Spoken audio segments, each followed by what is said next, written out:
हाँ जी, नमस्कार आप सभी को। आप सभी का स्वागत है अपने इस YouTube चैनल एड्यूरोही पर। मैं आपका अपना विजय भारत आप सभी का स्वागत करता हूं।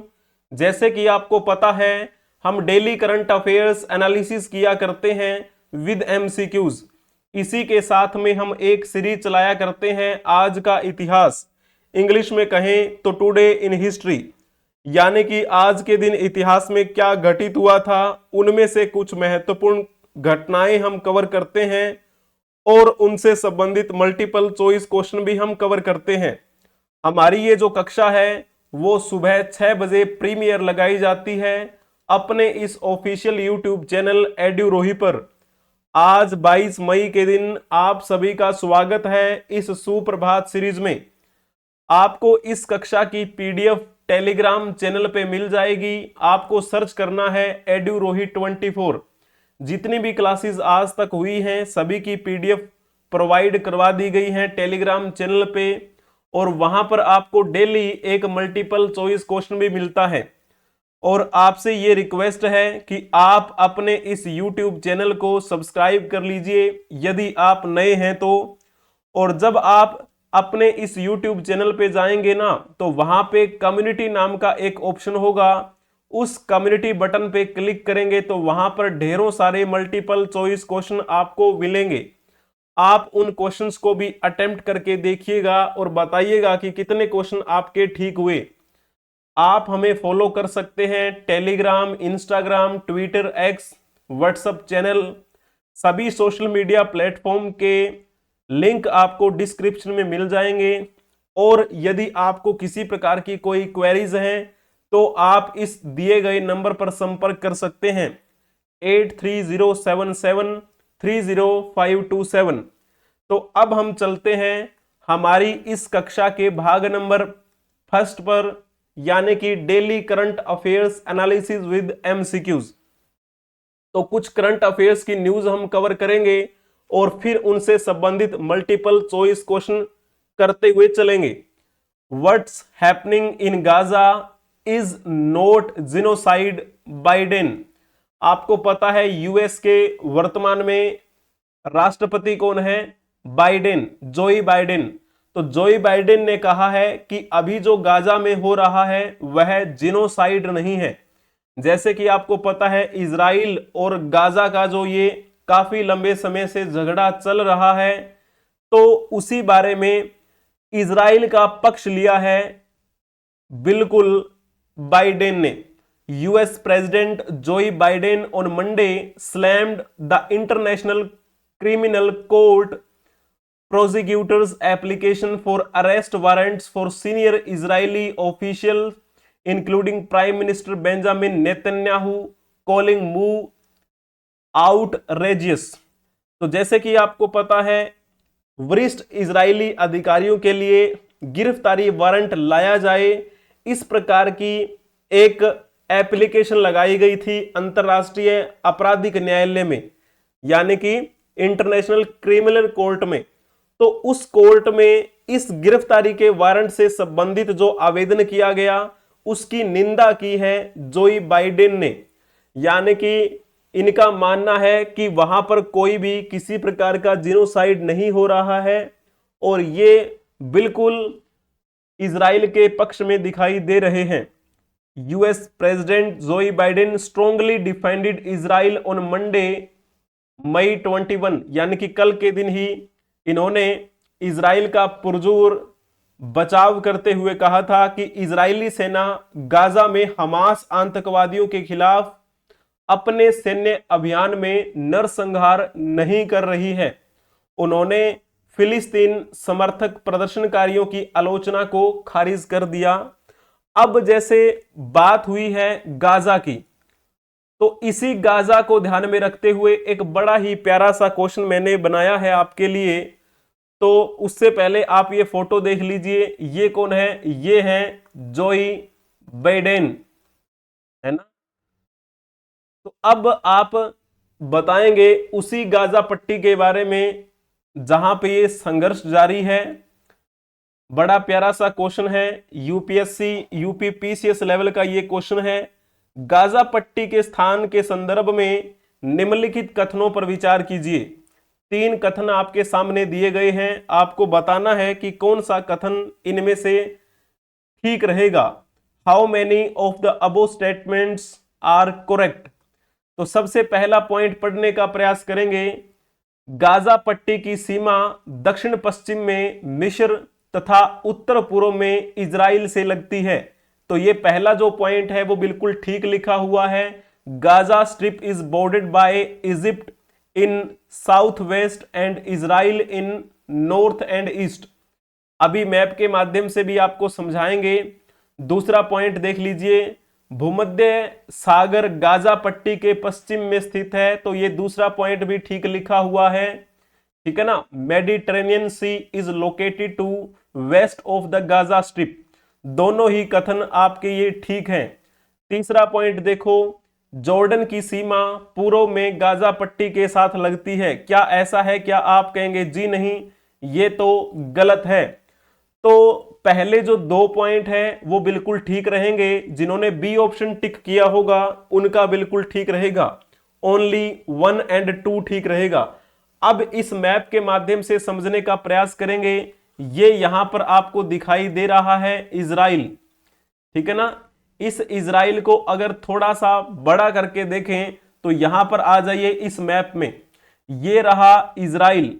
इस इजराइल की अगर आप इस तरफ की सीमा को देखेंगे तो यहां पर क्या है? तो यहां पर इजिप्ट है। और आपसे यही तो पूछा गया है, कौन सी डायरेक्शन है? ये दक्षिण पश्चिम की डायरेक्शन है। तो दक्षिण पश्चिम में मिस्र है। यहां पे डायरेक्शन भी आप देख लीजिए, ये पूर्व है, ये पश्चिम, ये उत्तर और ये दक्षिण। और हमें कौन सी डायरेक्शन में पूछा गया है? इजराइल के दक्षिण पश्चिम में। तो यहां पर क्या है? यहां पे मिस्र आएगा। तो ये देखिए, इसकी ये डायरेक्शन कौन सी रहेगी? इसमें है मिस्र।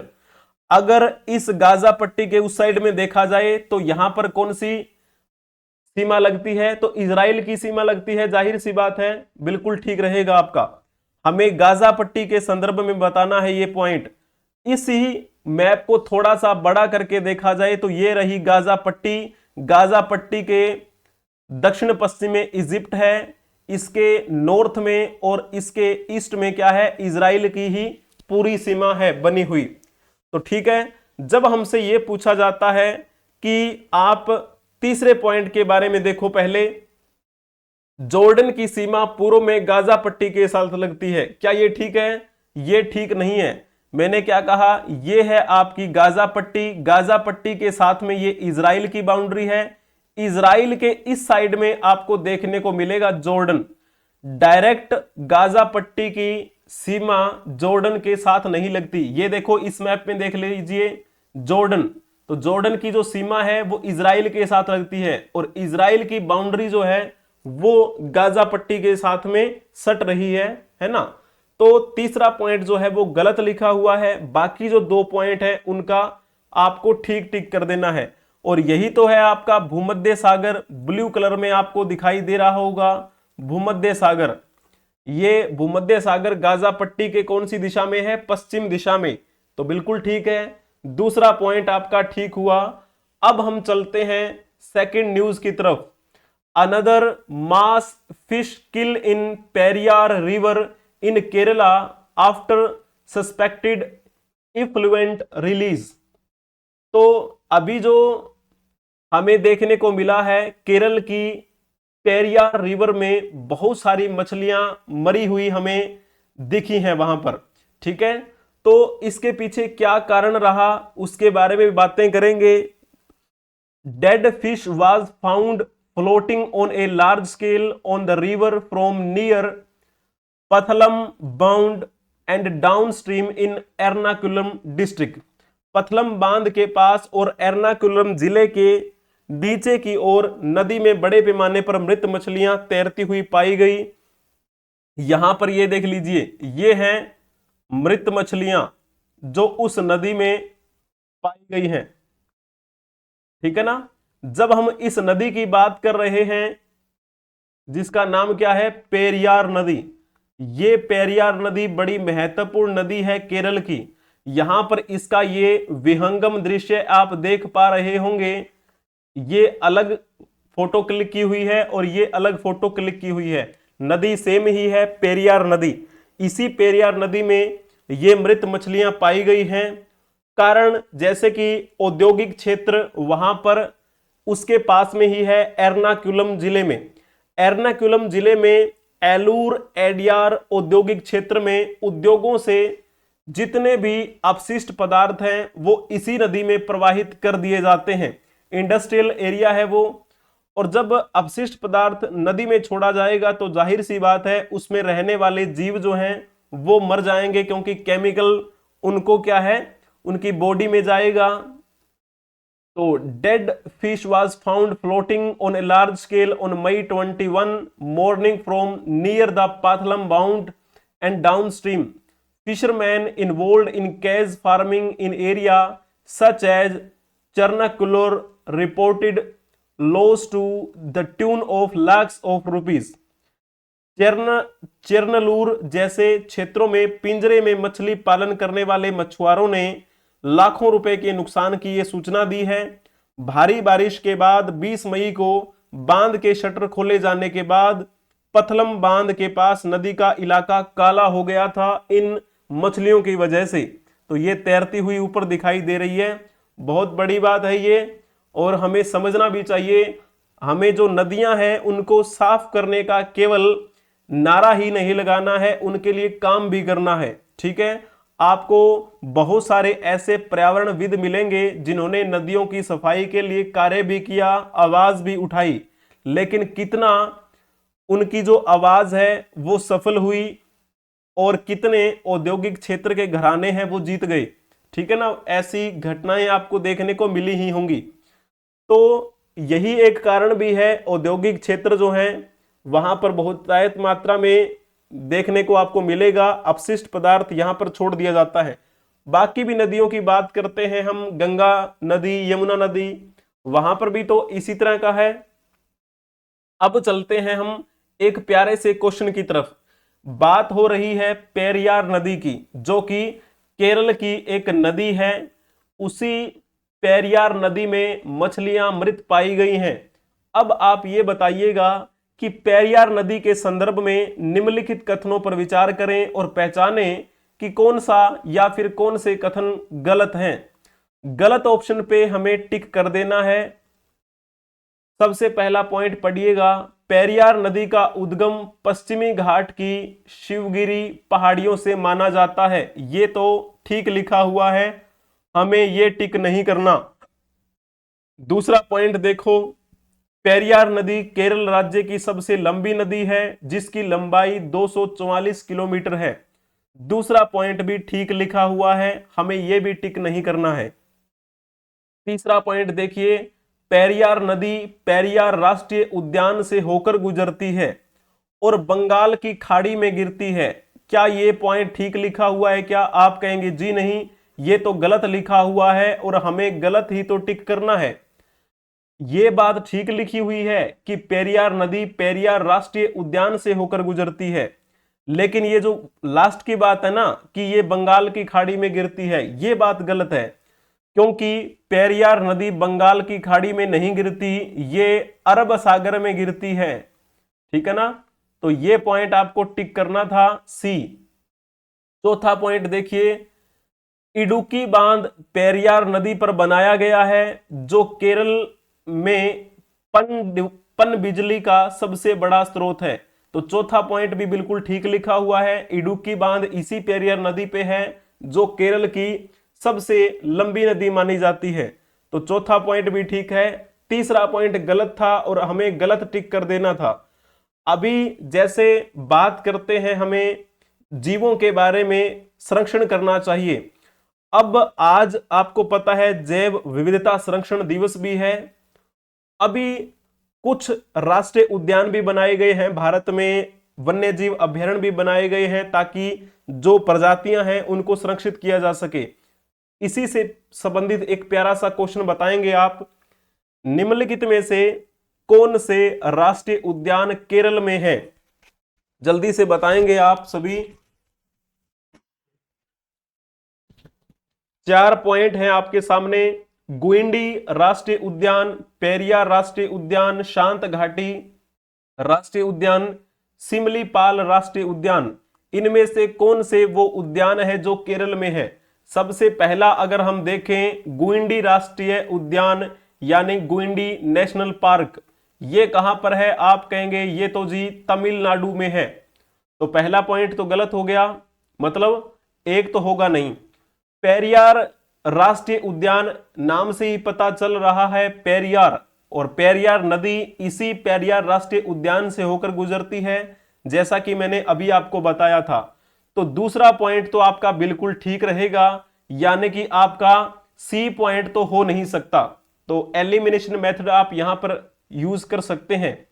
इसी के साथ में जब देखा जाए तो यहां पे ये देखिए शांत घाटी राष्ट्रीय उद्यान, जिसे हम इंग्लिश में बोल देते हैं साइलेंट वैली नेशनल पार्क, ये भी कहां पर है? ये भी केरल में ही है। तो ये कहां पर है? केरल में। दोनों, दूसरा और तीसरा आपको टिक करना है, ऑप्शन ए उनका बिल्कुल ठीक रहेगा। चौथा पॉइंट अगर देखा जाए सिमलीपाल राष्ट्रीय उद्यान, ये कहां पर है? तो ये ओडिशा राज्य में है, ठीक है ना। तो इस प्रकार हमें ये बातें ध्यान में रखनी है। जिन्होंने ऑप्शन ए टिक किया था 2 और 3, उनका बिल्कुल ठीक रहेगा। अब हम चलते हैं नेक्स्ट न्यूज की तरफ। Elon Musk launches Starlink satellite internet service in Indonesia, world's largest archipelago. Elon Musk ने दुनिया के सबसे बड़े द्वीप समूह इंडोनेशिया में स्टारलिंक सैटेलाइट इंटरनेट सेवा शुरू कर दी है। Launching the service at a health clinic alliance with Starlink broader mission of providing affordable access to high speed internet service. स्वास्थ्य क्लिनिक में सेवा शुरू करना स्टारलिंक के व्यापक मिशन के अनुरूप है, जो कि उच्च गति वाली इंटरनेट सेवाओं तक किफायती पहुंच प्रदान करना है। दुनिया का सबसे बड़ा द्वीप समूह देश कौन सा है? तो नाम आता है इंडोनेशिया का। इंडोनेशिया के रिजोर्ट आइलैंड में ये सुविधा लॉन्च की गई है, स्टारलिंक सैटेलाइट इंटरनेट सर्विस, ठीक है ना। तो जब हम बात करते हैं इंडोनेशिया का रिजोर्ट आइलैंड कौन सा है, तो नाम आता है बाली, ठीक है ना, बाली द्वीप। इसी बाली द्वीप में ये सुविधा है। अब बाली में भी क्या है, इंटरनेट अच्छे ढंग से चल पाएगा। अभी इसी कार्यक्रम में एलन मस्क वहां भी पहुंचे हुए थे इंडोनेशिया में। यहां पर आप फोटो देख पा रहे होंगे, एलन मस्क हैं ये। एलन मस्क ये वही है जिन्होंने ट्विटर को खरीद लिया था, और उसका नाम अभी क्या है? एक्स है। ट्विटर को हम एक्स के नाम से जानते हैं। तो अभी जैसे बात हो रही थी इंडोनेशिया के बारे में, इंडोनेशिया का रिजोर्ट आइलैंड है बाली। अगर हम उसके और द्वीप समूह की बात करें तो आप उन्हें पश्चिम से पूर्व दिशा की ओर सही क्रम में व्यवस्थित करेंगे। जरा कौन सा ऑप्शन इनमें से ठीक रहेगा, बताएंगे।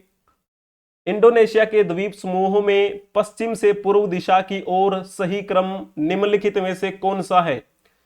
सुमात्रा, जावा, बाली, लोम्बोक। जिन्होंने लिखा होगा ना ऑप्शन ए, उनका बिल्कुल ठीक रहेगा। सबसे अगर पश्चिम में देखा जाए तो आपका पड़ता है सुमात्रा। सुमात्रा के इस साइड में देखेंगे तो आप आएगा जावा, यहां पे सुमात्रा, जावा। और जावा के अगर आप पूर्व में देखेंगे तो वहां पर आपको दिखेगा बाली। और बाली किसके लिए प्रसिद्ध है? तो इस बाली में एक ज्वालामुखी बिंदीदार द्वीप है, ये ऐसा कहा जाता है। सॉरी, जावा के बारे में कहा जाता है कि वो एक ज्वालामुखी बिंदीदार द्वीप है। जब हम बाली के बारे में बात कर रहे होते हैं, ये बाली पर्यटन की दृष्टि से बड़ा महत्वपूर्ण माना जाता है। और इस बाली के आप पूर्व में देखेंगे तो वहां पर आपको देखने को मिलेगा लोम्बोक, कभी कभार लंबोक भी लिखा जाता है। यह बाली के पूर्व में है और लोम्बोक कई छोटे छोटे द्वीपों से घिरा हुआ है। स्थानीय रूप से लोम्बोक को गिल्ली कहा जाता है, गिल्ली, ठीक है ना। जब हम इंडोनेशिया की बात करते हैं तो ये दक्षिण पूर्व एशिया में पड़ता है। हमारे हिंद महासागर और प्रशांत महासागरों के बीच में ओशिनिया क्षेत्र में ये एक देश है। ठीक है, लगभग 17,000 से भी इसमें क्या है, ज्यादा द्वीप शामिल हैं, जिनमें से मुख्य अगर बात करें तो सुमात्रा, जावा, इनके अलावा एक नाम आता है सुलावेसी का, सुलावेसी, बोर्नियो, ठीक है ना, और न्यू गिनी के भी कुछ हिस्से शामिल हैं इसमें। तो यहां पर आप ये देख पा रहे होंगे, ये जो रेड डॉटेड आपको दिखाई दे रहे हैं ना, ये क्या है, ये है इंडोनेशिया। ये एक द्वीपीय राष्ट्र है, मुस्लिम बहुल्य राष्ट्र है ये। और यहां पर देखो पपुआ न्यू गिनी के साथ में इसकी बाउंड्री लगती है। रेड डॉटेड में सारा का सारा ये इंडोनेशिया का क्षेत्र है। इंडोनेशिया की अगर हम बात करें, वहां की राजधानी कौन सी है, तो नाम आता है, राजधानी है वहां की जकार्ता। और इंडोनेशिया का राष्ट्रीय ध्वज आप देख पा रहे होंगे, ऐसा दिखता है इंडोनेशिया का राष्ट्रीय ध्वज। ठीक है जी। आपको इस कक्षा की पीडीएफ टेलीग्राम चैनल पे प्रोवाइड करवा दी जाएगी। आपको सर्च करना है एडुरोही 24। ठीक है, इसके साथ में आपको एक मल्टीपल चॉइस क्वेश्चन भी मिल जाएगा। आप अपने इस YouTube चैनल एडुरोही को अपने दोस्तों के साथ शेयर भी कर दीजिएगा। अगर आप नए हैं तो इसे सब्सक्राइब भी कर लीजिए। और जब आप एडुरोही चैनल पे क्लिक करेंगे तो वहां पर कम्युनिटी नाम का एक ऑप्शन होगा, उस कम्युनिटी पे आप क्लिक करेंगे तो वहां पर ढेरों सारे मल्टीपल चॉइस क्वेश्चन आपको मिलेंगे। आप उन क्वेश्चंस को अटेम्प्ट करके देखिएगा और बताइएगा कि कितने क्वेश्चन आपके ठीक हुए।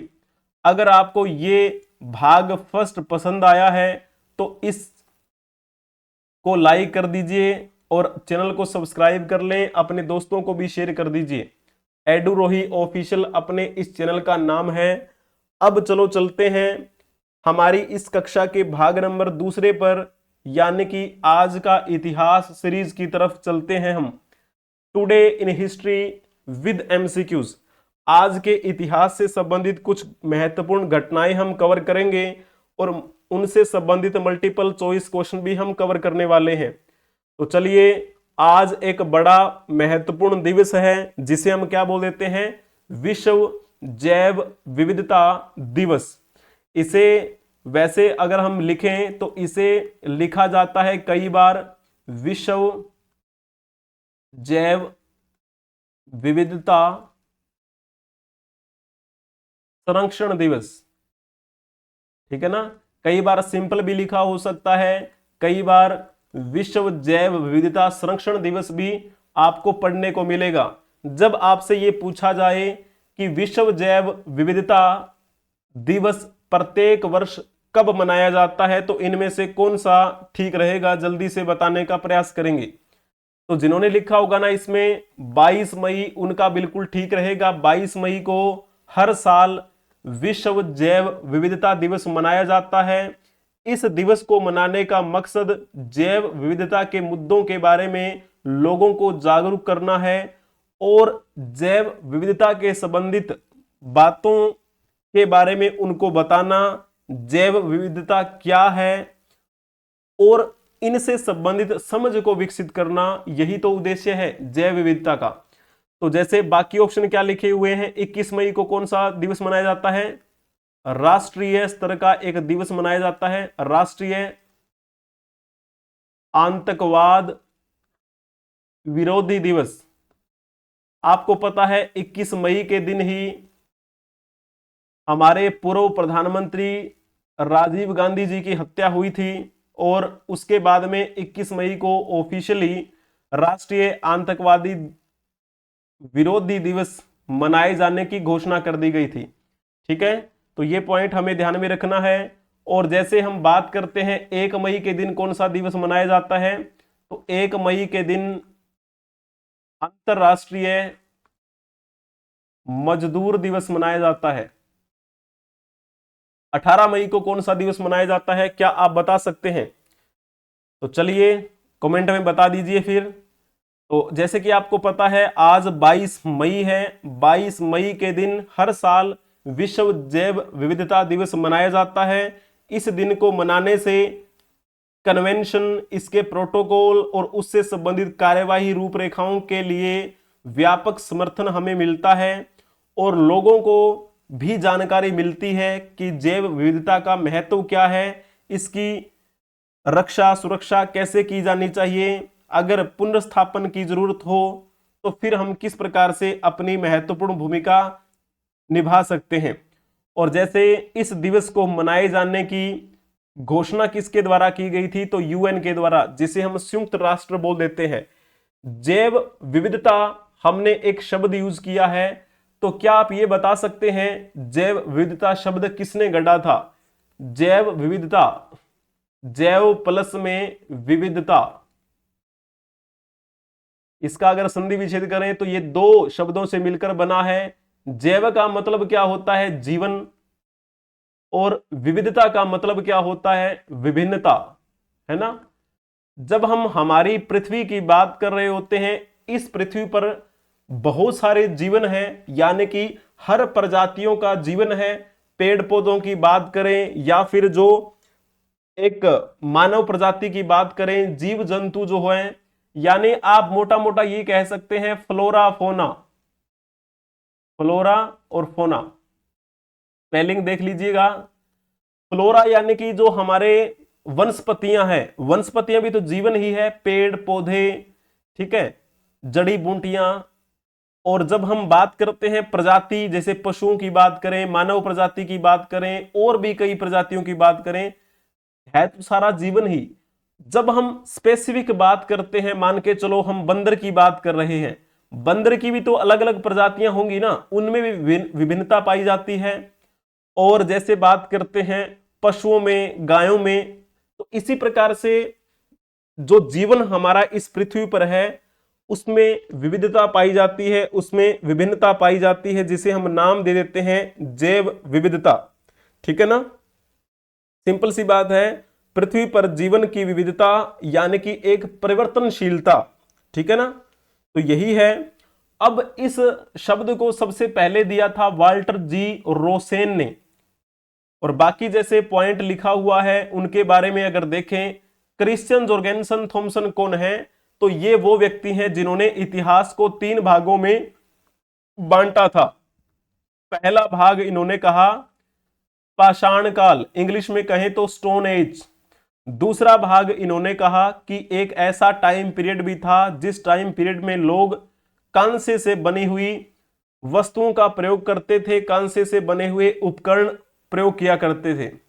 फिर इन्होंने इतिहास का तीसरा वर्गीकरण किया जिसका नाम रखा लोह काल, यानी कि ऐसा टाइम पीरियड जिसके दौरान लोगों ने लोहे का प्रयोग करना शुरू कर दिया था। ठीक है, क्रिश्चियन जॉर्गेनसन थॉमसन ने कहां पर ये एनालिसिस किया था? तो एक संग्रहालय है अंतरराष्ट्रीय स्तर का, जिसे हम कोपेनहेगन संग्रहालय बोल देते हैं।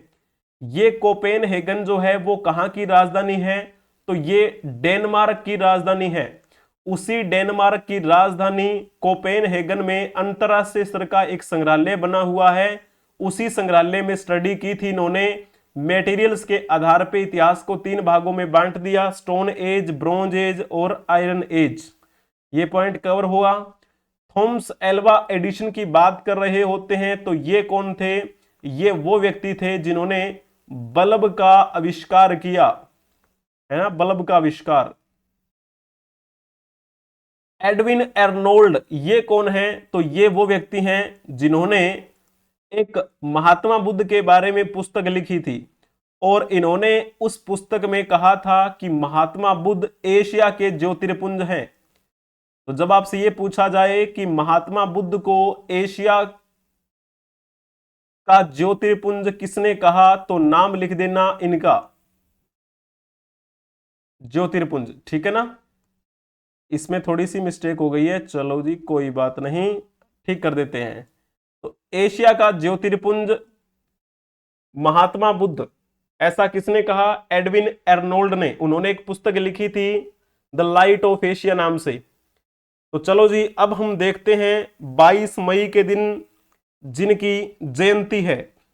तो यहां पर आप देख पा रहे होंगे, ये फोटो आपने बखूबी बहुत बार देखी होगी। इनका नाम है राजा राम मोहन राय।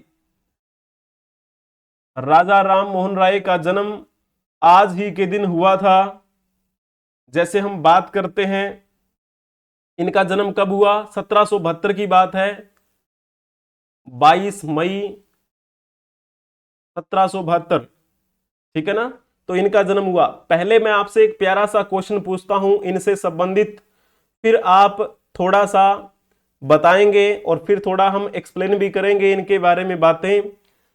राजा राम मोहन राय ने रिक्त स्थान में बंगाली में संवाद कौमुदी और रिक्त स्थान में फारसी में मिरात उल अखबार शुरू किया। तो जल्दी बताएंगे कौन सा ऑप्शन इनमें से ठीक रहेगा, कौन सा पॉइंट आपका इसमें बिल्कुल करेक्ट है।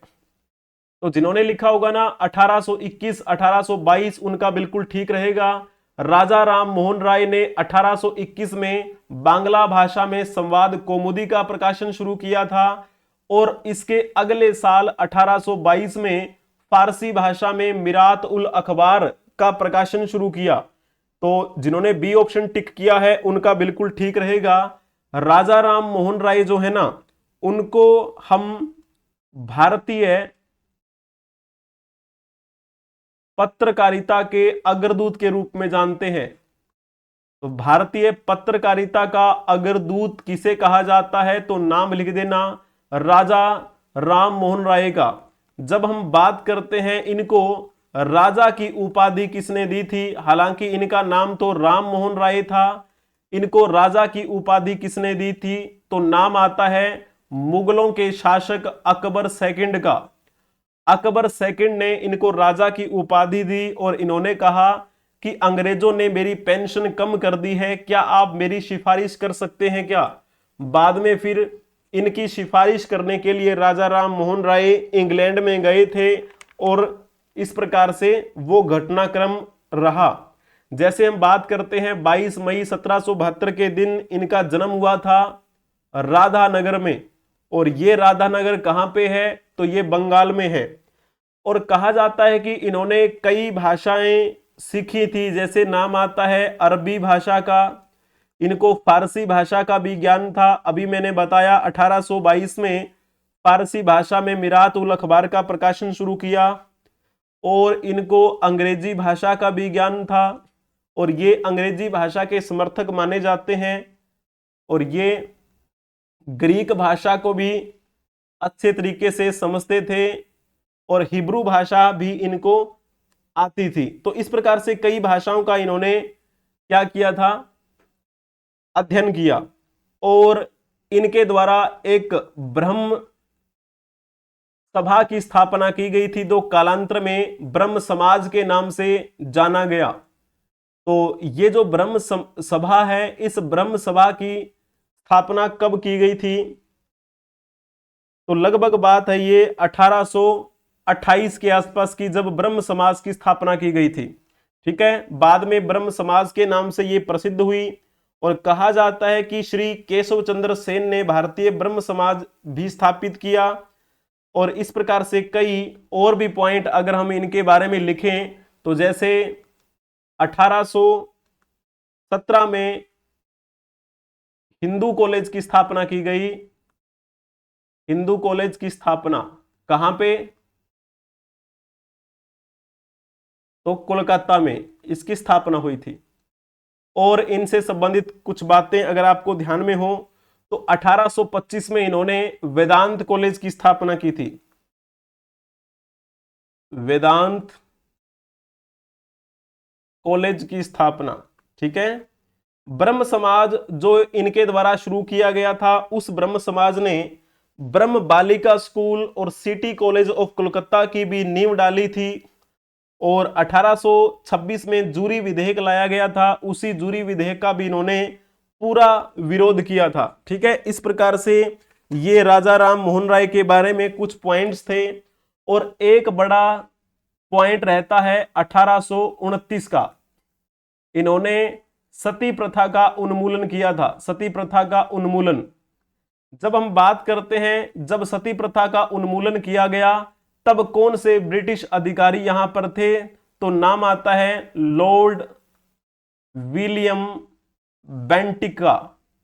लॉर्ड विलियम बेंटिक के समय में राजा राम मोहन राय के प्रयासों से सती प्रथा अवैध घोषित की गई थी। ठीक है ना। तो इस प्रकार हमें इनसे संबंधित कुछ पॉइंट जो हैं वो ध्यान में रखने हैं।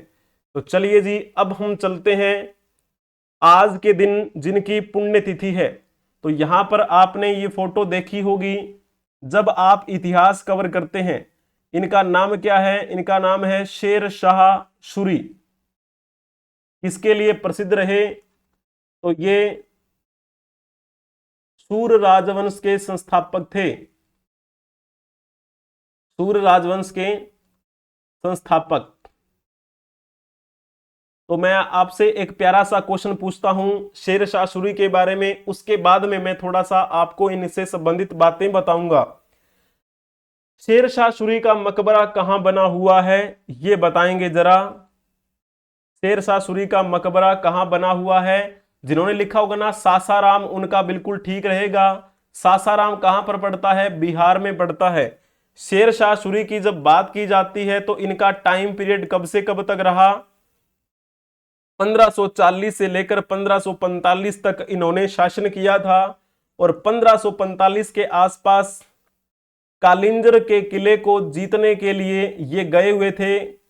कालिंजर किला, उस किले को जीत भी लिया इन्होंने, लेकिन जब विरोधी जो सेना थी उन सेना पर बारूद फेंकने के लिए ये एक ऊंचाई पर चढ़े हुए थे, तब एक गोला इन्हीं के साइड में पड़ गया था। उसी वजह से क्या हुआ था, इनकी मृत्यु हो गई और ये उसी जलते हुए अंगार में पड़ गए थे और मृत्यु हो गई शेर शाह सूरी की। एक और प्यारा सा क्वेश्चन है, कई पॉइंट आपसे यहां पर पूछने हैं और कई पॉइंट जो हैं वो आपके क्लियर हो जाएंगे इसी एक क्वेश्चन के माध्यम से। शेर शाह सूरी के संबंध में निम्नलिखित कथनों पर विचार कीजिए। बताना है आपको कि इनमें से कौन सा कथन ठीक रहेगा। पहला कथन क्या है? शेर शाह सूरी ने चौसा की लड़ाई और कन्नौज की लड़ाई में मुगल शासक बाबर को 2 बार हराकर दिल्ली पर कब्जा किया। क्या ये बात ठीक है? क्या आप कहेंगे जी नहीं, ये बात तो गलत लिखी हुई है। दूसरा पॉइंट देखो, अकबर की प्रशासनिक व्यवस्था और कराधान व्यवस्था काफी हद तक शेर शाह द्वारा स्थापित व्यवस्था पर आधारित थी। हाँ, ये पॉइंट ठीक लिखा हुआ है। शेर शाह सूरी ने रुपया नामक एक मानकीकृत चांदी का सिक्का जारी किया जिसका तोल 178 ग्रेन था। यह भी ठीक लिखा हुआ है। तो पहला गलत है, दूसरा भी ठीक है, तीसरा भी ठीक है। चौथा पॉइंट देखिए, शेर शाह सूरी ने मुगल शासक अकबर के साथ में संधि की। यह बात गलत है क्योंकि 1545 में अकबर तो राजा बना ही नहीं था। अकबर कब बना था? तो अकबर का टाइम पीरियड 1556 से लेकर 1605 तक रहा।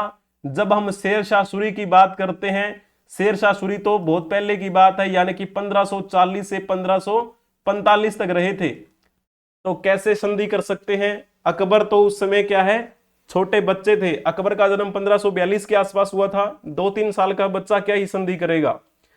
तो इस प्रकार से थोड़ा सा अब हम कहानी के रूप में समझने का प्रयास करते हैं किस प्रकार की वो कहानी रही जिसमें शेर शाह सूरी ने सूर राजवंश की स्थापना की थी। वैसे कहा जाता है कि हुमायूं का टाइम पीरियड चल रहा था। हुमायूं के 2 टाइम पीरियड माने जाते हैं। हुमायूं, बाबर के बाद में हुमायूं गद्दी पर बैठा 1530 से लेकर 1540 तक का हुमायूं का टाइम पीरियड माना जाता है। और जैसे 1539 के आसपास हुमायूं बिहार के क्षेत्र में एक जगह पड़ती है चौसा, उस चौसा नामक जगह पर गए हुए थे हुमायूं। वहीं पर आक्रमण कर दिया था एक व्यक्ति ने जिसका नाम था फरीद खां। फरीद खां, ठीक है। तो फरीद खां ने आक्रमण कर दिया हुमायूं पर और हुमायूं को भगा दिया। हुमायूं ने भिश्ती की मदद से अपनी जान बचाई और खुश होकर हुमायूं ने उस भिश्ती को एक दिन का बादशाह भी बना दिया। और ये चौसा कहां पर है? बिहार में। और बिहार में ये लड़ाई हुई। हुमायूं के इसमें हार हो गई। फिर हुमायूं जो था वो उत्तर प्रदेश की तरफ चला गया 1540 में। अब ये जो फरीद खां था, फरीद खां ने चौसा की लड़ाई में हुमायूं को हराने के बाद में क्या किया था, एक उपाधि धारण कर ली, शेर शाह की उपाधि, शेर शाह। हालांकि इस फरीद खां को एक और नाम दिया गया था पहले, एक लुहानी नाम के व्यक्ति थे, उन्होंने इसको नाम दिया था शेर खां, क्योंकि कहा जाता है कि इस फरीद खां ने एक शेर को मार दिया था, इसी वजह से लुहानी नाम के एक व्यक्ति ने इनको शेर खां की उपाधि दी। इसी शेर खां ने 1539 में चौसा नामक जगह पर हुमायूं को हरा दिया और हराने के बाद शेर शाह की उपाधि धारण कर ली। अब उपाधि जब धारण कर ली, फिर यूपी में लड़ाई हुई, जिसे कन्नौज की लड़ाई बोल देते हैं, कई बार हम इसे बिलग्राम की लड़ाई बोल देते हैं। इस बिलग्राम की लड़ाई में शेर शाह ने हुमायूं को बुरी तरीके से हरा दिया और यहां से हुमायूं को खदेड़ दिया। हुमायूं यहां से भाग गया और रास्ते में जाके एक राजपूत राजा हुआ करते थे, उनके यहां पर जाके शरण ली, उन्हीं के महल में जन्म हुआ था अकबर का। ठीक है, तो हुमायूं को खदेड़ दिया और यहां पर सूर्य राजवंश की स्थापना कर दी। ये सूर्य राजवंश ज्यादा लंबे समय तक नहीं चल पाया था। ये सूर्य राजवंश कब से कब तक चला, तो 1540 से लेकर 1555 तक ही चला और 1555 में फिर से हुमायूं की एंट्री हो जाती है और हुमायूं जब दोबारा आया तो इस सूर्य राजवंश का अंत हो गया। और फिर जैसे 1556 से 55 से लेकर 56 तक का टाइम पीरियड हुमायूं का रहा। हुमायूं के बाद में इसका बेटा अकबर गद्दी पर बैठा 1556 से 1605 तक, वो अकबर सत्ता में रहा। तो इस प्रकार की कहानी है। और जैसे हम बात करते हैं इस शेर शाह सूरी की मृत्यु किस प्रकार से हुई थी, तो मैंने अभी बताया कलिंजर के किले को जीतते समय एक बारूद का जो गोला था वो इन्हीं की तरफ आगे पड़ गया, इसी वजह से इनकी मृत्यु हो गई और ये जल गए थे उसमें। ठीक है ना। तो इस प्रकार ये शेर शाह सूरी के बारे में कुछ बातें हुई। तो आज ही के दिन इनकी मृत्यु हुई थी। आज क्या है, 22 मई और 1545 की बात है। ठीक है ना। और कब से कब तक सत्ता में रहे, 1540 से 1545 तक ये सत्ता में रहे। और इनके बाद में इनका बेटा इस्लाम, जिसे सलीम शाह के नाम से जाना जाता है, वो गद्दी पर बैठा। फिर आदिल शाह नाम का एक सुल्तान गद्दी पर बैठा। बस 3 सुल्तान हुए थे मुख्यतः इसमें। ठीक है ना। तो ये कहानी थी शेर शाह सूरी के बारे में। ये शेर शाह सूरी का मकबरा सासाराम में बना हुआ है और अभी ये पर्यटन की दृष्टि से महत्वपूर्ण माना जाता है, लोग यहां पर आते हैं। तो इनमें से जिन्होंने ऑप्शन टिक किया होगा दूसरा और तीसरा यानी कि बी ऑप्शन, उनका बिल्कुल ठीक रहेगा। बहुत ही बढ़िया बताया है आप सभी ने। चलो जी, अब हम देखते हैं इनके बारे में। ये जो है इनका नाम क्या है, इनकी भी आज पुण्य तिथि है। इनका नाम है श्रीपद अमृत डांगे। श्रीपद अमृत डांगे जो हैं इनकी आज पुण्यतिथि है। इनका जन्म 10 अक्टूबर 1899 को हुआ था। इनकी मृत्यु आज ही के दिन 22 मई 1991 को हुई। तो ये एक राजनेता थे। तो जब हम बात करते हैं इनके बारे में, तो मैंने एक क्वेश्चन बनाया है आपके लिए, आप बताएंगे कि श्रीपद अमृत डांगे के संबंध में निम्नलिखित कथनों पर विचार करें और पहचानें कि इनमें से कौन सा कथन गलत है। जो कथन गलत है वो बताना है आपको। श्रीपद अमृत डांगे ने गांधी बनाम लेनिन नामक एक पुस्तक की रचना की। पहला पॉइंट ठीक लिखा हुआ है, हमें यह टिक नहीं करना। दूसरा पॉइंट देखिएगा, श्रीपद अमृत डांगे को काकोरी षड्यंत्र केस में 4 वर्ष की सजा सुनाई गई। क्या ये बात ठीक है? ये बात गलत है। इसी वजह से हम क्या लिख देंगे, ऑप्शन बी ही टिक कर देंगे। काकोरी ट्रेन एक्शन की बात करें तो ये तो 1925 की घटना है, जिसे काकोरी ट्रेन एक्शन का नाम भी दे दिया जाता है ना। तो इसमें कुछ भारतीय क्रांतिकारियों के द्वारा ब्रिटिशर्स जो ट्रेन में सामान भरकर लेके जा रहे थे उसको लूटा था, जिसमें नाम आता है राम प्रसाद बिस्मिल, राम प्रसाद बिस्मिल, अशफाक उल्ला खां और राजेंद्र लाहिड़ी,